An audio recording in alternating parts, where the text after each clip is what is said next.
শুনছি খাদিজা অনেক বড় ব্যবসা পাঠাইতে চায়, তা আমি চাই তুমি যদি খাদিজার ব্যবসাটা দেখো তাহলে আমি কি প্রস্তাব নিয়ে যাব। আল্লাহর নবী বললেন, চাচা যান অপেক্ষা করেন, তিনি আমাদের কাছে প্রস্তাব পাঠাবে, তিনি আমাদের কাছে প্রস্তাব পাঠাবে। ঠিকই তাই, খাদিজা প্রস্তাব পাঠাইলেন। নবীজির চাচা আল্লাহর নবীকে নিয়ে গেলেন। নবীজির চাচা আবু তালিব ভিতরে কথাবার্তা বলতে লাগলেন। কথাবার্তা কমপ্লিট হয়ে গেল। বিরাট বড় ব্যবসা আম্মাজান খাদিজা নবীজির উপরে বুঝাই দিলেন। খাদিজা রাদিয়াল্লাহু আনহার একজন দাসী ছিল, দাস ছিল। সেই দাসটাকে নবীজির দায়িত্ব দিয়ে বললেন, আপনি নিয়ে যাবেন, আপনার খেদমত করবে, দেখাশোনা করবে, আপনাকে সাহায্য করবে। সেই দাসকে নিয়ে নবীজি ব্যবসার উদ্দেশ্যে সিরিয়ার পানে রওনা করলেন। কোন বর্ণনা আসে তিনি ইয়ামানে ব্যবসায় গেলেন, তবে সঠিক মতামত তিনি সিরিয়াতে গেলেন। সিরিয়াতে যাওয়ার পরে ওই দাস লক্ষ্য করলেন তিনি একটা জায়গা বসে আছেন আর তার মাথার উপরে মেঘমালা ছায়া দিতেছে। সারা পথ যত পথ যায় ওই দাস লক্ষ্য করলো আকাশের মেঘ শুধু ছায়া দিতে থাকে। একসাথে বলবেন আল্লাহু আকবার। বনের যত পশুগণ ভক্তি করতই দুই চরণ, মেঘমালা ছায়া দিত গায় গো নবীজি, কোন সাধনে পাইব তোমায়, কোন সাধনে দেখিব তোমায় গো নবীজি, আপনাকে দেখিবার মনে চায়। দাস লক্ষ্য করে শুধু মেঘমালা ছায়া দেয়। সিরিয়াতে যাওয়ার পরে তিনি বসে আছেন। এমন সময় এক ইহুদি, এক খ্রিস্টান পাদ্রী আসছে, ধর্মযাজক আসছে, তাওরাত জবুর ইনজিলে পারদর্শী আলেম। এসে দাসে ডাক দে বলল, হে দাস, তুমি কি তারে চিনো? বলে, হ্যাঁ চিনি। তিনি কুরাইশ বংশের মক্কার সম্ভ্রান্ত পরিবারের বনি হাশেমের সন্তান। বলতেছে, শোনো, আমি শুধু বনি হাশেমের সন্তান দেখি না, তিনি কিন্তু আখেরি নবী। দাস তো অত কিছু বুঝে নাই, তিনি কিন্তু আখেরি নবী আমি বলে দিলাম। আল্লাহর নবী ব্যবসা বাণিজ্য করে বিরাট লাভবান হয়ে রওনা হলেন পণ্য সামগ্রী নিয়ে মক্কায়। যত পথ আসে আকাশের মেঘ নবীকে ছায়া দিতে থাকে। ওই দাসে লক্ষ্য করে নবীজি যায় আর শুধু অলৌকিক দৃশ্য দেখা যায়। গাছেরা নোয়ায় যায়, নোয়ায় নোয়ায় পড়ে, গাছেরা সমস্ত ডালপালা দিয়ে নোয়ায় পড়ে, আকাশের মেঘমালা ছায়া দেয়, পশু পাখিরা নবীকে সে সালাম দেয়। জোরে বলা যাবে কি আল্লাহু আকবার।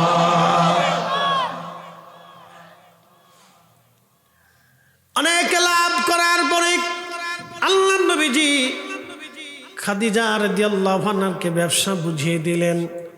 এবার খাদিজা ওই যে গোয়েন্দা পাঠাই দিছে, তুমি সব বৃত্তান্ত খবর দিবা। খাদিজার কাছে ওই দাসে ডাক দে বললেন, মনিব আমার, আপনি যেই লোকটাকে ব্যবসার জন্য পাঠাইছেন এই লোকটা সাধারণ কোনো লোক না। বলে, কেমন? যত রাস্তায় গেছি আর আইছি লক্ষ্য করছি আকাশে মেঘমালা তারে ছায়া দেয়। সিরিয়াতে ব্যবসা করতে গেছি, এক ধর্মযাজক আমাকে পরিচয় দিতে বললেন। আমি বললাম তিনি মক্কার অধিবাসী বনু হাশিমের সন্তান। তিনি আমাকে ডাক দিয়ে বললেন, তিনি শুধু বনু হাশিমের সন্তান না, তিনি হলেন আখিরি নবী, ইনি পৃথিবীর শেষ নবী। জগৎ জুড়া তার সম্মান সুখ্যাতি তাম পৃথিবীতে ছড়িয়ে যাবে। মনিব তিনি কিন্তু সাধারণ কোনো লোক না। তাম জীবনে যত ব্যবসা করছেন এই বছরের মতো এত বরকত হয় নাই, তিনি অনেক বড় বরকতওয়ালা ব্যক্তি। আম্মাজান খাদিজা রাত বুঝার বাকি নাই, তিনি খুবই বিচক্ষণ, শিক্ষিতা এবং বুদ্ধিমতী নারী ছিলেন। সাথে সাথে তিনি চিন্তা করলেন, তাহলে এই যুবকের খেদমতে বাকি জীবন আমাকে কাটাইতে হবে।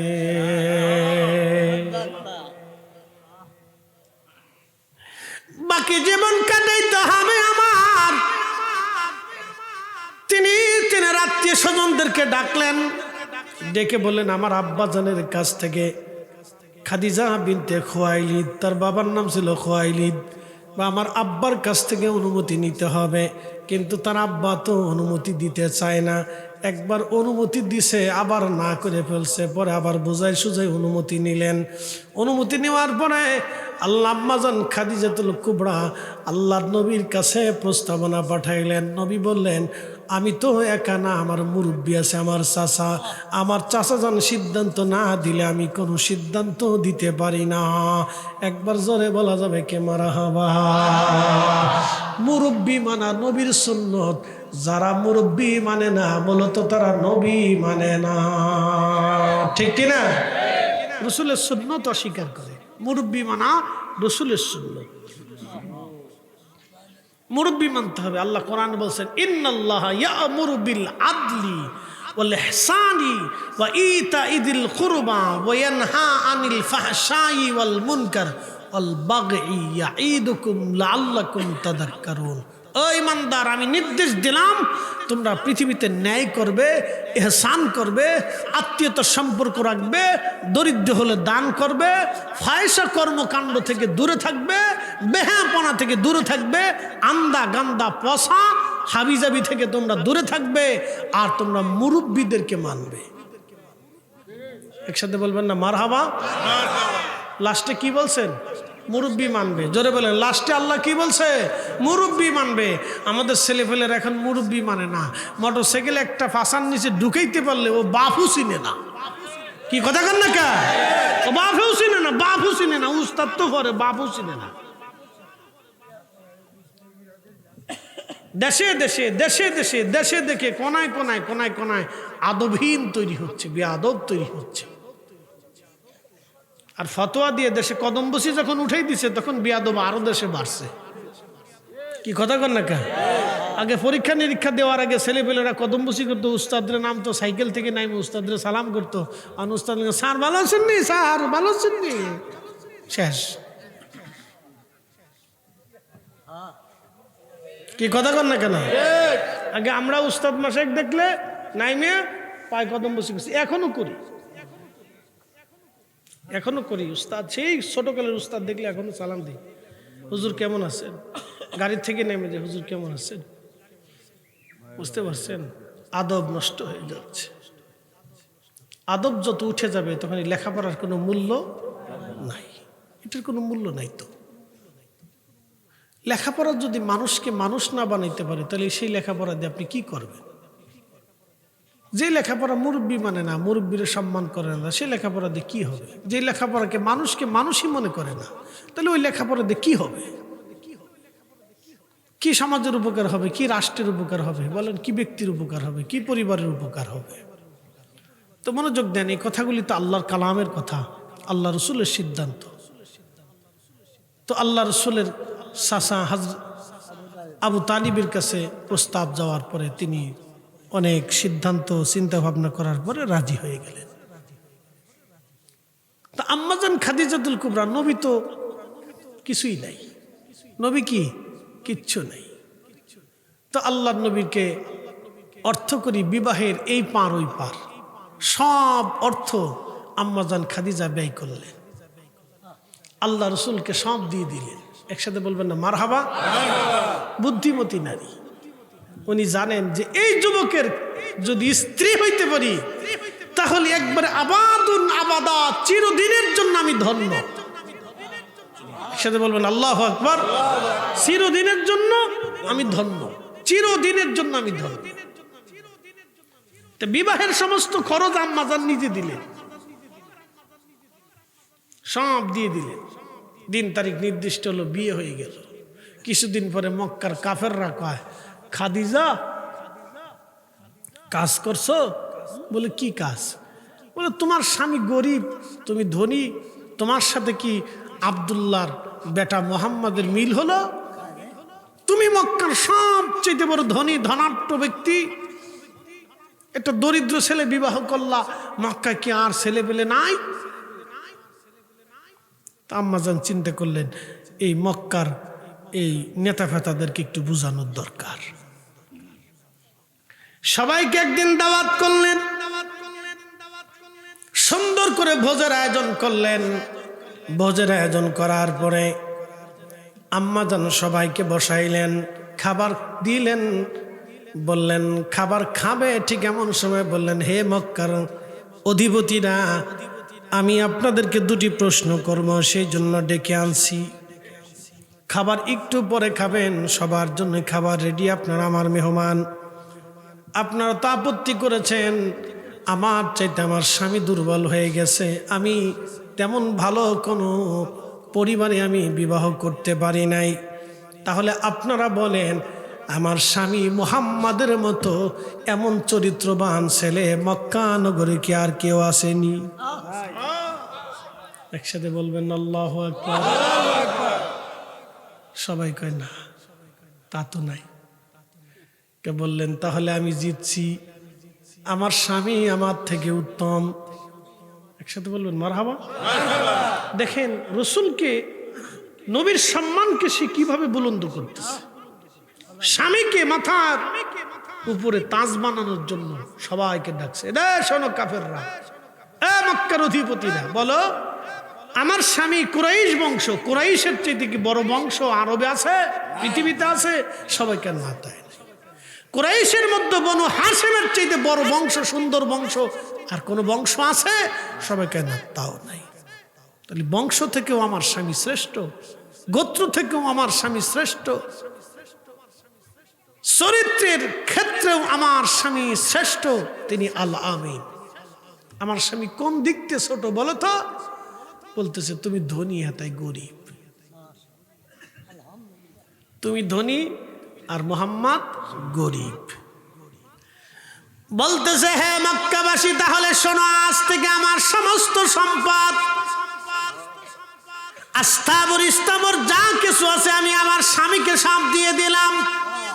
তাহলে বলো মক্কা নগরে আমার স্বামীর চাইতে আর কেউ ধনী আসেনি? সবাই মাথা নত করে আছে, কয় না, আর কেউ তো ধনী নাই। আম্মাজান খাদিজা আগে নবী চিনেছে, কারণ যাকে মেঘে ছায়া দেয় সে তো আখিরি নবী। ওনার স্ত্রী হতে পারলে জীবন বড় ধন্য ধন্য ধন্য। জোরে বলা যাবে কি মারহাবা। ওরে এই সমস্ত মুজিজা দেখা হযরত খাদিজা, ওরে এই সমস্ত মুজিজা দেখা হযরত খাদিজা, জীবন যৌবন সপিল আপনায় গো নবীজি। কোন সাধনে পাইব তোমায় আমি, কোন সাধনে পাইব তোমায় গো নবীজি। আপনাকে দেখিবার মনে চায়। সাহাবীরা আগে নবী চিনছে, ঠিক কি না? আগে কি চিনছে? নবী চিনছে। নবী সূত্র সহজ, কঠিন যারা করছে তাদের কপাল মন্দ। আজকে ওরা কারা বুকে হাত বেঁধে নামাজ পড়ে, আমার বাংলাদেশে তারা দিন দিন করে বাড়তেছে। আহা, যে হাদিসে হোক, কোনো ব্যক্তি যদি বলে আমি হাদিস মানি, তাহলে বলে সে কি বলতে পারে রসুলের আব্বা আম্মা কাফের ছিল? আপনি একটু চিন্তা করেন তো। তারা বলে রসুলের আব্বা আম্মা কাফের ছিল, তারা দুইজন জাহান্নামে চলে গেছে। কি মনে করেন রসুলকে কি আল্লাহ কোন কাফেরের পেট দিয়ে দুনিয়াতে আনছে? কোন কাফেরের রেহেম দিয়ে নবী আল্লাহ তার রসুলকে দুনিয়াতে আনছে? কোন কাফেরের মাধ্যম দিয়ে আল্লাহ তার রসুলকে পৃথিবীতে আনছে। আহা, আপনাকে বুঝতে হবে কি কন্ত হিন্দুদের সাথে আমাদের কি দূরত্ব? তারা মানুষ, আমরাও মানুষ। তারাও বেগুন খায়, আমরাও বেগুন খাই। তারা শুয়োর খায়, আমরা গরু খাই। কি কথা ঠিক আছে কিনা? তারা শুয়োরের গোশত খায়, আমরা গরুর গোশত খাই। তারা গরু খায় না, আমরা গরু খাই। তারা শুয়োর খায়, আমরা গরু খাই। তাদের সাথে আমাদের বিশ্বাসগত তফাৎ। কথা ঠিক কিনা? এই জন্য কোনো হিন্দু কোনো মুসলমানের সাথে বিয়ে দেয় না, কোনো মুসলমান কোনো হিন্দুর মেয়ে বিয়ে করে না, আত্মীয়তা হয় না। কিন্তু সমাজ সমাজ, রাষ্ট্র, রাজনীতি, ব্যবসা বাণিজ্য আমরা একসাথেই করি। কথা ঠিক কিনা? একসাথে বসবাস করি। সমাজ টমাজ হচ্ছে আপনার এই কি বলে, রাজনীতি হচ্ছে, ব্যবসা বাণিজ্য আমরা একসাথে করতেছি। কিন্তু বিশ্বাসগত তাদের সাথে আমাদের তফাৎ। তো কোন ব্যক্তি যদি বিশ্বাস করে যে আল্লাহ নবীর আব্বা আম্মা জাহান্নামী, তার সাথে তো আমাদের সুন্নিদের আতাত হইতে পারে না। কি কথা কর না কেন? আমরা জীবন গেলেও তাকে মানতে পারি। তারে মাইনে আমি জাহান্নামে যাইতে পারবো? তারে মাইনে আমি রসুলের সুপারিশকে ধ্বংস করতে পারবো? আমার জীবনকে বরবাদ করতে পারবো না। আপনাদেরকে বুঝতে হবে। লম্বা কথা বাড়াবো না, আসেন নবীজিকে দাঁড়ায় সালাম জানাই। ইয়া নবী